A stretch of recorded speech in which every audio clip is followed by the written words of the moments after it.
Hi friends, welcome to ஜோதிமா சமையல். இன்றைக்கி நம்ம வீடியோவில் என்ன பார்க்க போகிறோன்னா, நான் வீட்டில் இருந்தே எவ்வளோ சம்பாதிக்கிறேன், எனக்கு எப்படி ஆர்டர் வருது, எவ்வளோ நான் தைக்கிறேங்கிறது தான் உங்களோட ஷேர் பண்ணிக்க போகிறேன். இப்போ தான் நம்ம சேனல் முத பார்க்குறீங்கன்னா மறக்காமல் ஜோதி அம்மா சேனல் சப்ஸ்கிரைப் பண்ணிவிட்டு பக்கத்தில் இருக்கிற பெல் பட்டனும் அழுத்துங்க. அப்போ தான் நாங்கள் போடுற வீடியோ ஒவ்வொன்றும் உங்களுக்கு நோட்டிஃபிகேஷனாக வரும். இப்போ வாங்க வீடியோக்குள்ளே போகலாம். எனக்கு எப்படி ஆர்டர் வரும்னு பார்த்தீங்கன்னா, நான் பெரிய அளவுலலாம் ஆர்டர் எடுக்கிறதில்ல. எங்கள் வீட்டு பக்கத்தில் இருக்கவங்க, அக்கம் பக்கத்தில் இருக்கவங்க தான் கொடுக்கறது தான். அதுவே எனக்கு போதுமானதளவாக இருக்கும். மாதத்துக்கு 7,000லேருந்து 8,000த்துக்குள்ளே எனக்கு வந்து கம்பல்சரி வந்து வருமானம் வந்துடும். மந்த்லி வந்து எனக்கு வாடகை கட்டுற அளவுக்கு நான் வந்து இதில் எப்படியும் நான் வந்து சம்பாரிச்சிடுவேன். அது இப்போ என்ன ஒவ்வொரு சீசனுக்கு ஒவ்வொரு மாதிரி எங்களுக்கு வருமானம் வரும். இப்போ பார்த்தீங்கன்னா, இப்போ ஸ்கூல் காலேஜ் எல்லாம் திறந்தாச்சு.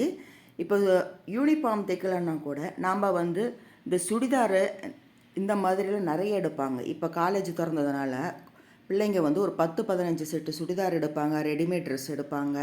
அது எல்லாம் வந்து நம்ம தையல் விட்டு கொடுக்கறதுக்காக கொண்டு வந்து கொடுப்பாங்க. அது வீட்டில் இருக்கவங்க தைச்சாக்கா கொஞ்சம் 10 ரூபா கம்மியாக கேட்பாங்க அப்படிங்கிறதுக்காக வீட்டில் இருக்கவங்கக்கிட்ட வந்து கொடுப்பாங்க. இந்த சுடிதார் தைக்கிறதுக்கு கொடுப்பாங்க. இந்த டைம் பார்த்திங்கன்னா சுடிதார் ஆர்டர் வந்து நிறையா வரும். எனக்கு எப்படி பார்த்திங்கன்னா ஒரு மாதத்துக்கு ஒரு 10 சுடிதாராக நான் தைச்சிருவேன். ப்ளவுஸ் பார்த்திங்கன்னா ஒரு 20-30 வரும். அது மட்டும் இல்லாமல் எங்கள் ரிலேட்டிவ் எங்கள் கூட பிறந்தவங்க தங்கச்சிங்கெல்லாம் கூட வந்து சுடிதார் ப்ளவுஸ் எல்லாம் தைக்க கொடுப்பாங்க. அவங்களும் வந்து பணத்தை கொடுத்துருவாங்க.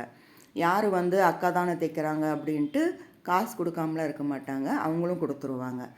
எப்படி பார்த்தாலும் நான் வந்து வீட்டு வேலைகளில் முடிச்சுட்டு வீட்டில் இருந்தபடியே எனக்கு 7,000லேருந்து 10,000த்துக்குள்ளே நான் வீட்டில் தாராளமாக சம்பாரிச்சிடுவேன்.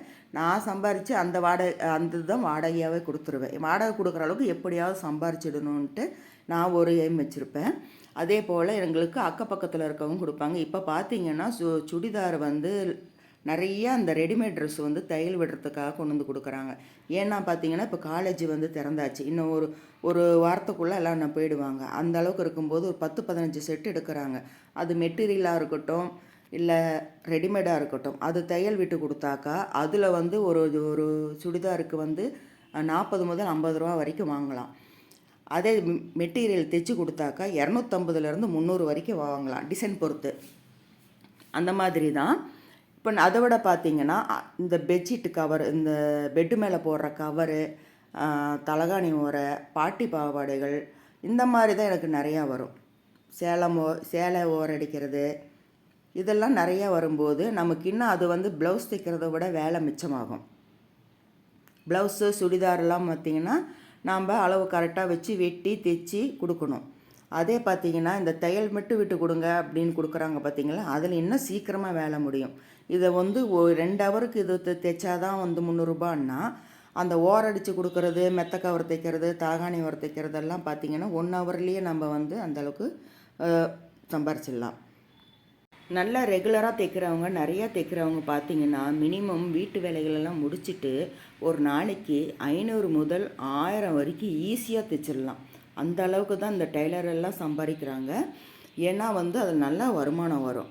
அது சிட்டி பொறுத்து, ஏரியா பொறுத்து இந்த மாதிரியெல்லாம் இருக்குது. எனக்கு வந்து பார்த்திங்கன்னா இந்த அளவுக்கு தான். நான் வந்து நிறையா வாங்கி தைக்க மாட்டேன். வர்றதை நான் தைச்சிருவேன். ஏன்னா எனக்கு வந்து குடும்பத்தை பார்த்துக்கிறதுக்கு எனக்கு நிறைய டைம் வேணும். அதனால் வந்து நான் ஓரளவுக்கு தான் வாங்கி நான் அதை டிச் பண்ணுவேன். ஆனால் எனக்கு வேணுங்கிற வருமானம் வந்துடும். ஏன்னா தையல் தொழில் பொறுத்த வரைக்கும் சும்மா ஒரு தையல் விட்டு கொடுத்தீங்கன்னா கூட 20 ரூபா வாங்குவாங்க. பால்ஸ் வச்சா 100 ரூபா வாங்குறாங்க, 50 ரூபா வாங்குறாங்க. ஏரியா பொறுத்த வரைக்கும் அந்த மாதிரியெல்லாம் வாங்குறது, சிட்டி பொறுத்த வரைக்கும் அந்த மாதிரி வாங்குவாங்க. சிட்டி பொறுத்து எல்லா இடத்துலையும் எப்படி வருமானம் வருது அந்த அளவுக்கு நம்ம வந்து வருமானத்தை பெருக்கிக்கணும். இப்போ பார்த்திங்கன்னா வீட்டில் இருந்த பெண்களுக்கு கை கொடுக்குற தொழிலே பார்த்திங்கன்னா அந்த காலத்துலேருந்து இந்த காலம் வரைக்கும் டைலரிங் தொழில் மட்டும்தான்.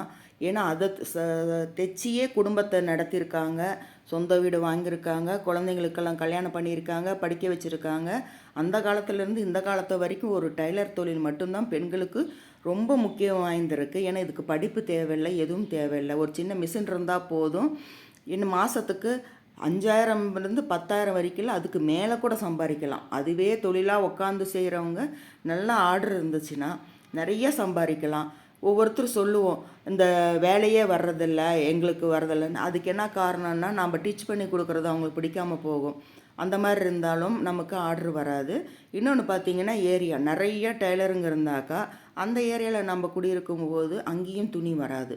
இதுக்காக இப்போ எப்படி ஒரு தொழில் செய்கிறதுக்காகவே நம்ம இந்த ஏரியாவில் ஒரு கடை வச்சா நல்லா வியாபாரம் ஆகும், இந்த ஏரியாவில் ஒரு மளிகை கடை வச்சா நல்லா வியாபாரம் ஆகும்னு ஒரு ஏரியாவை பார்த்து நம்ம வைக்கிறோம்.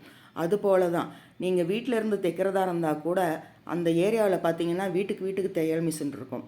எல்லா லேடிஸும் அவங்களே கூட தைச்சிக்குவாங்க. அந்த மாதிரி இருக்கிற இடத்துலலாம் வராது. நம்ம அதுக்காக கூட வேறு வீடு மாற்றிக்கிட்டு போயிடலாம். வாடகை வீட்டில் தான் இருக்கிறவங்க அதுக்காக கூட வேறு வீடு மாற்றிட்டு போயிடலாம். ஏன்னா நமக்கு வருமானம் ரொம்ப முக்கியம்.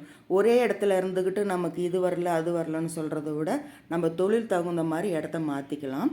இப்போ பார்த்திங்கன்னா எனக்கு சுடிதார் தைக்கிறது தான் இப்போ நிறையா வந்திருக்கு. ஏன்னா இப்போ காலேஜ் ஓப்பன் ஆகிடுச்சு, தையல் விட்டு கொடுங்க, சுடிதார் தைச்சி கொடுங்கன்னு வந்திருக்கு. இது பார்த்திங்கன்னா பெட்டு கவர், பெட்டுக்கு பெரிய பெட்டாக இருக்கும் பார்த்தீங்களா, அதுக்கு நான் கவர் மாதிரி தைச்சி தரணும்.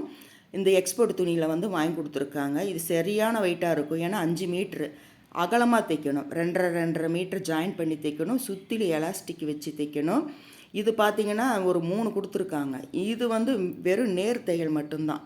இந்த மாதிரி தைக்கும்போது பார்த்திங்கன்னா ரொம்ப ஈஸியாகவும் இருக்கும். என்ன கொஞ்சம் வெயிட் ஜாஸ்தியாக இருக்கும். 5 மீட்ரு துணி பிடிச்சி தைக்கும்போது எக்ஸ்போர்ட் துணி வேறு கொஞ்சம் வெயிட் ஜாஸ்தியாக இருக்கும். ஆனால் இது தைச்சி கொடுத்தா எனக்கு 500லேருந்து 1000 ரூபாய் வரைக்கும் வரும். ஏன்னா எலாஸ்டிக் வச்சு தைக்கணும் சுற்றிலும். அப்படியே பெட்டில் போட்டால் கவர் ஆகிடும். அந்த மாதிரி தைச்சி கொடுக்கணும். இப்படி தாங்க வீட்டில் இருந்தே ஈஸியாக நம்ம ஒரு கைத்தொழில் கற்று வச்சுக்கிட்டிங்கன்னா நம்ம ஒரு 5000 மினிமம் சும்மா ஒரு நாளைக்கு உட்காந்து எழுந்திரிச்சு அதில் ஒரு 5000 சம்பாரிச்சிடலாம். அதுலேயே உட்காந்து தைச்சிக்கிட்டு இருந்தால் சொல்ல வேண்டியதே இல்லை. அவங்கவுங்க வருமானம் செய்கிற பொறுத்து இருக்குது. எனக்கு என்னன்னு பார்த்தீங்கன்னா ஒரு 6000லேருந்து 10,000 வரைக்கும் எனக்கு மந்த்லி நான் சம்பாரிச்சிடுவேன். என் வீட்டு வாடகையை நானே இதில் கட்டி முடிச்சிடுறேன். எங்கள் மகனுக்கு இது கொஞ்சம் ஹெல்ப்பாக இருக்கும். அவங்க வேண்டான்னாலும் என்னால் முடிஞ்சதை நான் செஞ்சுக்கிட்டு இருப்பேன். அதனால் எனக்கு இது ரொம்ப பிடிச்ச தொழில். அதனால் இது நான் தைச்சி என் குடும்பத்தை ஏர்ன் பண்ணுறேன். இந்த வீடியோ பிடிச்சிருந்துச்சுன்னா உங்களுக்கு மறக்காமல் லைக் கொடுங்க. மறக்காமல் ஜோதி அம்மா சேனலை சப்ஸ்கிரைப் பண்ணிவிட்டு பக்கத்தில் இருக்கிற பெல் பட்டன் அழுத்துங்க. தொடர்ந்து நம்ம வீடியோவை பார்க்கணுன்னா ஜோதி அம்மா சேனலை சப்ஸ்கிரைப் பண்ணி வச்சுக்கோங்க. ஓகே, மீண்டும் உங்களை அடுத்த வீடியோவில் சந்திக்கின்றேன். பாய்.